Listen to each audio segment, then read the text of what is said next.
মঙ্গলবার গভীর রাতে কালী পুজোর অনুষ্ঠান দেখে বাড়ি ফেরার পথে বেপরোয়া গতির বাসের ধাক্কায় মৃত্যু হলো এক গৃহবধূর। ঘটনাটি ঘটেছে মাথাভাঙ্গা শীতলকুচি সড়কের নেন্দারপাড় এলাকায়। পরিবার সূত্রে জানা যায় গৃহবধূর নাম সুমন। জানা যায় শীতলকুচির দিক থেকে একটি বাস ইটভাটা শ্রমিক নিয়ে মাথাভাঙ্গার দিকে আসছিল। সেই সময় গৃহবধূ রাস্তা পার হচ্ছিলেন। সজোরে যাত্রী বোঝাই বাসটি ধাক্কা মারলেই গৃহবধূর মাথা থেঁতলে যায় এবং ঘটনাস্থলেই তার মৃত্যু হয়। খবর পেয়ে ঘটনাস্থলে ছুটে যায় মাথাভাঙ্গা থানার পুলিশ। পুলিশ দেহ উদ্ধার করে মাথাভাঙ্গা মহকুমা হাসপাতালে পাঠায়।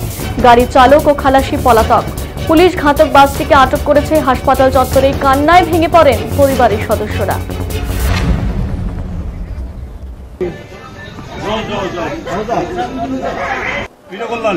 আমি কি ছিলাম নাকি তুমি?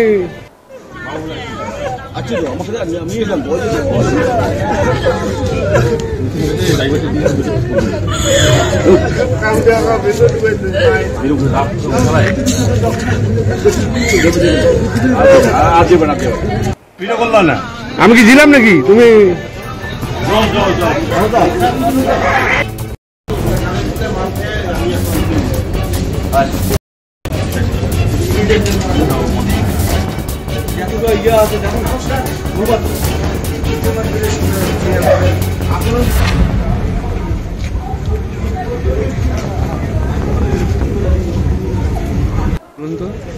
একটা ইটভাটার গাড়ি যাত্রী বহন করে শীতলকুচি থেকে মাথাভাঙ্গা দিকে যাচ্ছিল। এই সময় অনুষ্ঠান শুনে ওনারা বাড়ি ফিরছিলেন।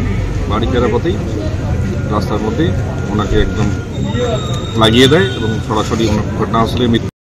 এবং গাড়িটা তৎক্ষণাৎ খুব দ্রুততার সহিত পালিয়ে যাচ্ছিল এবং সেই গাড়িটাকে পরে লোকাল লোক অ্যালংমারির দিকে, যেখানে পুজো হচ্ছে অ্যালংমারির, তার মণ্ডপের সামনেই গাড়িটাকে আটকে দেয়। এখন গাড়িটা বর্তমানে থানায় আছে। ঘটনাটা কোথায় হয়েছে? ঘটনাটা হয়েছিল নেন্দারপাড় গ্রামের গ্যাস অফিসের সামনে যে মেইন রাস্তাটা হয় সেখানেই হয়েছে। যিনি মারা গেছে তার কি নাম? সুকিলা বর্মন, বয়স। তিনি কোথায় গিয়েছিলেন? তিনি তার বাড়ির পাশেই কালী পুজো হচ্ছে সেখানে অনুষ্ঠান দেখতে গিয়েছিলেন। রাত্রিবেলা অনুষ্ঠান থেকে বাড়ি ফেরার পথেই এই দুর্ঘটনা ঘটে যায়। গাড়ির চালক ধরা পড়েছে? গাড়ির চালক ধরা পড়েনি। গাড়ির চালক গাড়ি রেখে পালিয়ে গেছে। আশা করি আমরা ধরা পড়বে খুব শীঘ্রই, কারণ গাড়িটা খুব দ্রুততার সহিত আসছিল। মানে ঘটনাস্থলেই মারা যান? ঘটনাস্থলেই মারা যান। আমি